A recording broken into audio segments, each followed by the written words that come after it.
in the process of developing some which do. And one is already in the market, the kitchen waste digester. We have given, we publicized it, and then we had a lot of response from entrepreneurs. And I think it's coming into production, it's coming into the market next month. There is this kitchen waste digester cum biogas generator.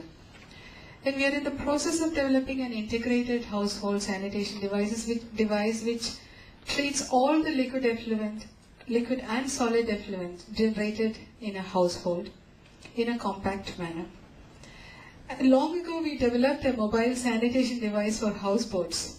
We installed it in one houseboat and it was working, but so far it's still, apart from that, nothing has been done. So I don't know why these houseboat devices have not been used, but I think these are areas where people like you could help us to actually put this into the field.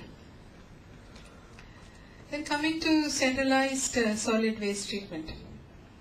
Finding the right technologies for our type of waste is quite a challenging issue, because we cannot straight away adopt technology from Europe or US and apply it here, because our waste is different, our climate is different.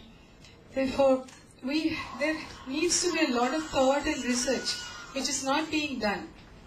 And so this itself, it needs a very careful study which technology to actually use for our waste treatment.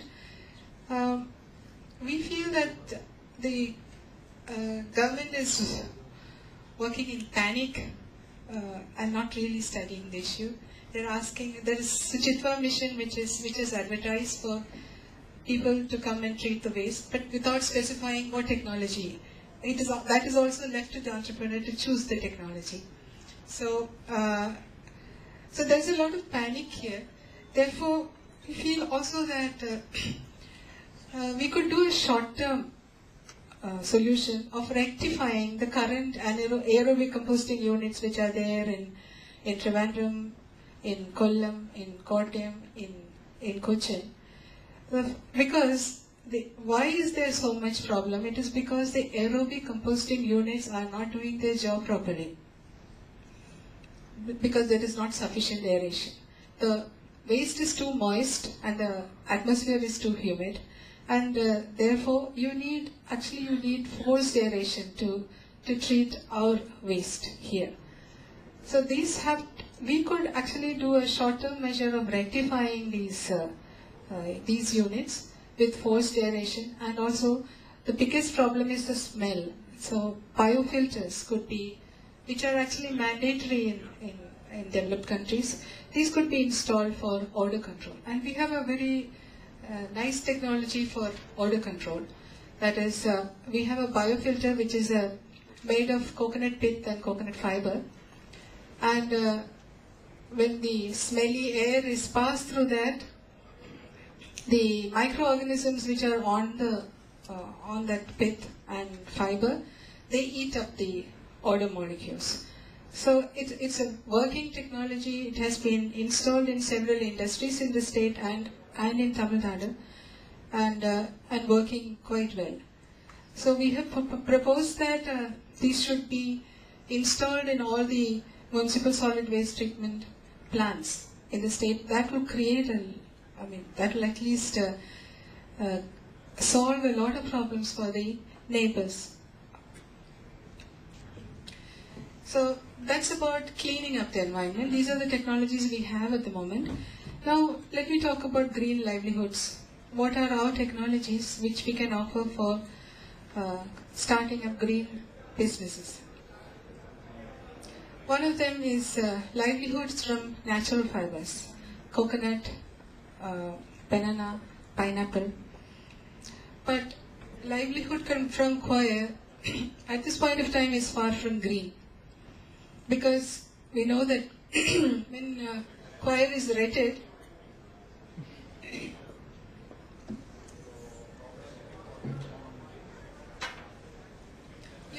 if you travel by train,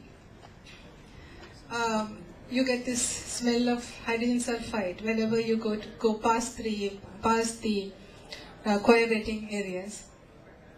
And it is a very big pollutant to the lakes, and emission of methane, hydrogen sulfide, and it is health hazard to the laborers who actually do this. I think wetting has been prohibited in several areas, but wetting is still going on. Unfortunately, wetting produces the best quality fiber, which cannot be matched. An anaerobic leach bed reactor with a biogas generator, and it reduces the retting time. Retting time in the open waters is about 6 to 8 months. It reduces it to 1 month, and you get as good quality as retted fiber, and it is pollution free. There is complete recycling of water, and you get byproducts as biogas as byproduct, and also clean pit, which can be used which can be actually exported as a mulching agent for garden soil, because it has already been cleaned up with all the polyphenols. It is a very good material. So, but this technology, I think we developed about 6 years ago. It is still in our lab. Nothing has happened to it. So that's why I'm saying we need help. You have to tell us how to put it out into the field. Now the same technology can also be used for other fibers, which have totally untapped potential, for banana and pineapple, which are actually very valuable fiber. And the same technology can be used for extracting silky fiber from banana stem, which is a waste, and pineapple leaf, which is a waste and a nuisance. And there is huge area of cultivation under banana and pineapple, and at the moment they are mostly wasted. So this the same process, but in the case of banana and pineapple, it is 6 days, not 1 month. You can produce very high quality fiber in 6 months. And so this technology is also available. And in this we have progressed a little bit further, because we have now signed up an agreement with Kudumbashree to put up a demonstration unit of these two technologies. In Kudumbashree has a pineapple farm and a banana farm, so we're going to put up this a demonstration unit in both those places. So the grand challenge is, we have technologies, but how do we convert them to livelihoods? So we have all these options. We have to interface with NGOs, with governmental agencies like Kudumbashree. We have to train them. It's not like a normal entrepreneur taking up a technology. If you want to give it out as livelihoods for the poor, there needs to be a lot of training in entrepreneurship, in the technology, not only in the technology, but also in entrepreneurship, in finding markets, all those things have to be there. So there is special training requirements here. And another thing, in all the enterprises by the poor, is that the products are not properly designed. I mean, you don't have you seen the products designed by, let us say, Khadi Village Industries? I saw some banana fiber products which they have built. The same things which I have seen in my childhood, they still have the same designs, the same kind of products. Whereas the international market is changing all the time. So there needs to be, they need to have all this information, market information. What does the world want? What is the kind of so we need designers to design products which will sell, and we can tap the international market. So the whole thing needs a huge ecosystem if this is to work. We need the technology provider, that's all we have.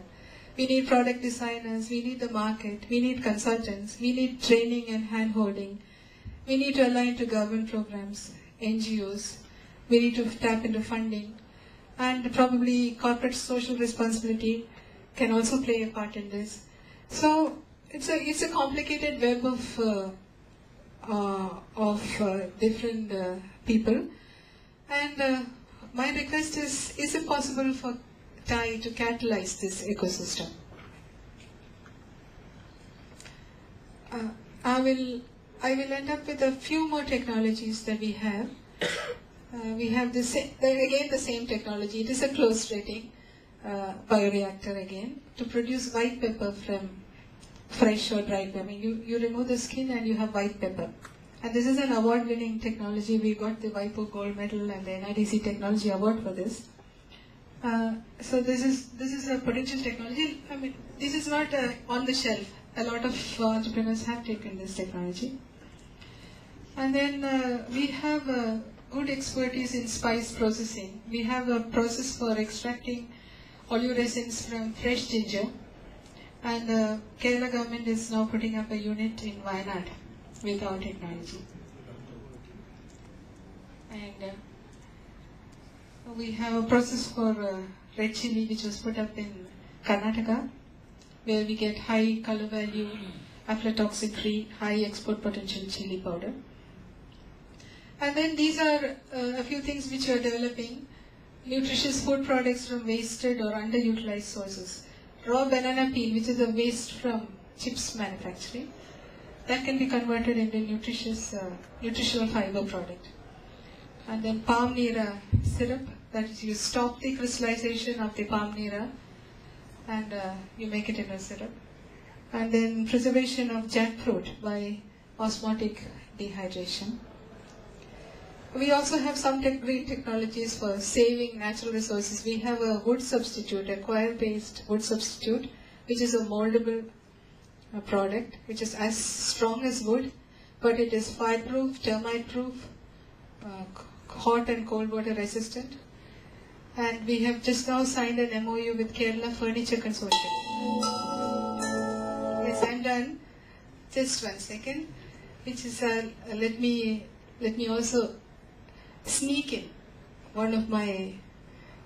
I don't know whether it really fits into the whole theme of this, but I'm sneaking this technology in because it is mine.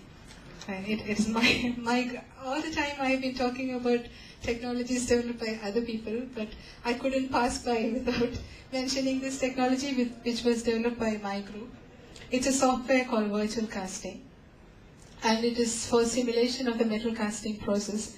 That is, usually castings need about 3 to 4 trials to produce a defect-free casting, and that is very expensive in terms of energy. You have to keep on melting the metal, making the mold, and so it is expensive in terms of time, energy, and material. So this is a software where you can simulate the whole process. So all your trials are done on the computer, and so you can get it right in the first trial itself. So this is a technology we have recently transferred now, and it's going to come to the market. I just sneaked it in because it also saves resources and energy, so can be considered green. So I'm stopping now. So please help us to help this 800 million. Thank you very much.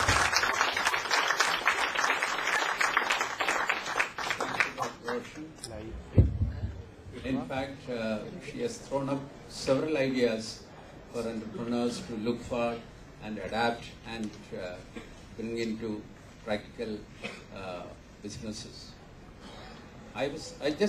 Before I pass on to the next speaker, I just wanted to ask you a small question. Suppose some of our friends sitting here, they are with ideas. Can they come to you for getting their idea developed and delivered to them for starting an industry? How costly it would be? How list is organized? You can probably answer it at the end. It's a point.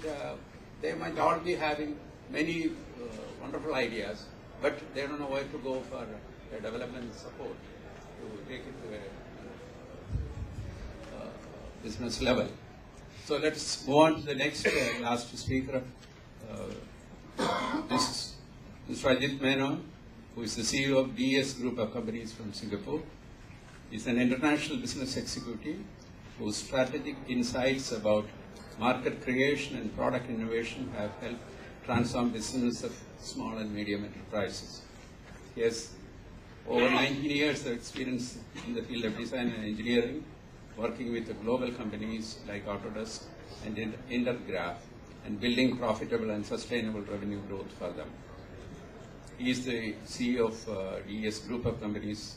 In this role, he is responsible for creating the vision, strategy, and operational plans that help to increase the revenue growth and driving the company towards the IP. He's also board of director of Cool and Green, a company supplying green building products and consultant to green business and projects, including sustainable tourism and sustainable forest management. Ajit is a graduate of IIT Bombay and is an MBA from National University of Singapore. He is going to talk to us on green seeds of innovation. Mr. Thank you. Thank you. Between you and the lunch, and I'm holding a plastic bottle, and I'm going to talk about green, right? First of all, my talk is purely business. It's not on voluntary one. It's not on scientific. It's how to cash on uncertainty. Uncertainty is the climate change. So how a business can cash on it. Okay. So it's green innovation, seeds of innovations. So we have different definitions on green. What is green? Green technology is efficient appliances, resources, saving time, renewable energy, and we have a suite of products coming up, services. It has to be efficient, non-toxic, low, and no waste, and reusable and recyclable. I mean, there are a lot of definitions on the green, right? So we have seen that green is essentially a synonym with change in terms of how you consume, how we do business, how we work, how we approach education and innovation. So I'll be touching base mostly on education later. We have seen a very good presentation on the research and development happening in that, but how it is communicating to the business community, that is very important. It is not easy being green. So you need to reinvent the process, because you have seen a lot of research is happening, system, products, businesses, and we have grown from the comfort with over the past century. We are comfortably consuming the things. Now if you want to put the green, it's a shifting away from the quick fix towards a lasting and a sustainable solution. A wave of innovation occurs when there is a recognized genuine need in the market that is leading to a market expansion. You have seen this wave of innovations, right? The first wave is basically based on water power. The second wave is on steam power, electricity, petrochemicals, and the last one we have seen is digital innovations, basically on biotechnology, etc. What is the sixth one? Of course you know what is the sixth one, but let me set the stage for that. A time of horizon in 50 years from now. So we have seen a lot of technology coming up right now. 2 generations into our future. Whatever we have, what we call as a green technology today, or whatever green the processes or the lifestyle today, we need to have 10 to 20-fold eco-efficiency improvement will be needed to achieve meaningful reduction in the environmental stress. That means there is a huge responsibility for the scientists, for the engineering community to get into that. A major drive for the next innovation, of course, is lightening the humankind's environmental load on the planet. And there is an underlying market requirement for that, to make the sustainable development economically viable. Now we know that the Kyoto Protocol is there, EU emission trading scheme is there, suggests that the next wave of innovation will be a green innovation, a completely disruptive innovation into every aspects of our life, whether it is manufacturing, construction, or the lifestyle changes. Of course, the sixth wave is sustainability, the radical change in the way we manufacture the things, and the green chemistry, green biology, everything, whatever you can think about what is green, right? The green building, of course, the hybrid concept, wind power, So there is a need for a research, and a sustainable research and education need to go into the field of material science, ranging from the, we have seen some of the some of the research which has been demonstrated here on the green chemistry. Let me give a simple example on a conventional building life cycle. So if you know how, if you have built a house, you know that this is what you do. You design, you construct, you operate and maintain, and you demolish the building. I mean, this is how it happens. This is the life cycle of a building. So when the sustainable building comes, the process changes. The core of sustainable building is nature. So how do you build? How do you construct? You need to put three factors into that. One is the economy of the resources, the life cycle of the design, and the human design, which include how do you energy conservation is there, water conservation is there, material conservation is there, right? Then again, you have to say how good you feel staying inside an apartment without using up the aircon, air conditioning, etc. Unlike other waves of innovation, this wave is urgently needed to prevent further pollution, climate change, species loss, and the ecosystem decline. Are we ready? Technological innovation and design know-how. So we have an issue demonstrated here, the design issues. Tackle many environmental problems cost effectively and profitably. Whether the next wave of innovation is sustainable development occurs rapidly enough will depend significantly on the choices, action, and leadership of educators. Why I am mentioning this one is of this graph. So you have seen all the innovation, all the scientific finding happening over the centuries, 19th century to 21st century. We have created enough knowledge in the 20th century, whether it is advancement in science, in technology, in engineering, etc. It has been created. What we are doing for the last decade or more than a decade is selling this knowledge. This selling is knowledge. This technology is created basically from the Industrial Revolution, focusing on exploitation. That means, go to the next. I'm just taking an example of cars here. So we start with a car and we multiply the cars. And if you look at the top part, there is a Hyundai and there is a Toyota and there is at least 1, 2, 3, 4, like 16 logos are there. It's all Chinese cars, right? So they start exploiting the resources, etc. and more. And what will happen on, go back to the slide, okay. So on the 21st century, there is a complete remodeling and creating new knowledge is required. This needs to happen with the research community, with the educators. They have to take the leadership to create new knowledge so that we business people can sell effectively in the coming years to come. In 2020, 2050, we'll be capitalizing on that.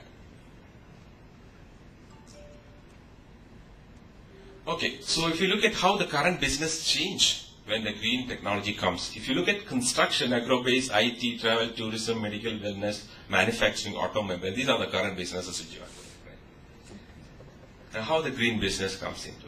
It's a green building, it's a sustainable building, green building materials, renewable energy, energy efficiency, clean technology, sustainable agriculture, water technologies, recycling, environmental friendly products, ecotourism, green IT, etc. and more. All the blue ones I've highlighted it's more relevant to Kerala conditions. Some of the examples, what I'll do is apart from being the CEO of this group of companies, I also mentored 3-4 companies in Kerala who is into the green businesses. Some of the companies are into green constructions, green IT solutions, which is quite coming up in a big way. Why it is? Because global companies are adapting the sustainable business practices, and IT company can offer the green IT solutions. And one of the products, one of the company which I'm advisor to, has come out with a product called Carbon Neutral IT Project Management Tool. This has been done for TCS projects. Tourism, you have seen all these door hangers. It's moving away. What you need to do is a complete tourism value chain need to go into the green. I'll give an example on one of the small resort in Alleppey. It's called Orland Eco Lodge. It's a green building. It's conserving resources, biodiversity, ecosystem landscapes, etc. And it is a 3 acres of land with only 6 cottages. Locally recruit staff. All the flora and fauna has been preserved. Natural landscape is preserved. 105 different species of birds comes there offered because it doesn't leave. No chemical for washing. So what is the advantage to them? They get 60% less construction cost, 40% less maintenance cost, 50% increase occupancy because it is very popular with European travelers. It's top ranking in the TripAdvisor because of its green messaging or green marketing message it's taken to the users. So another company which again is called Green Leaf. Green Leaf is 100% recycled paper products. They sell paper products and the value added product as well. Notepads, notebooks, folders, etc. And they also go into the organic cotton products. With all these products, they did value-add their services. They come up with something called a Zero Carbon Conference. Similar to this conference, they work on what is the impact of this conference in terms of usage of electricity, in terms of usage of all the non-green materials. They evaluate and then come up with a solution and provide it. And what we cannot avoid switching on the light or not. So what they will do is they'll come up with what is the carbon emitted, then plant a tree somewhere and give a certificate. So it's carbon neutral project.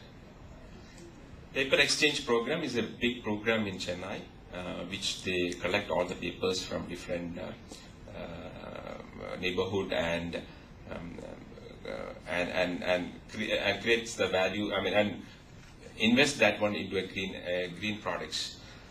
We also do life cycle assessment, right from the design and the production of the products to the usage of the product.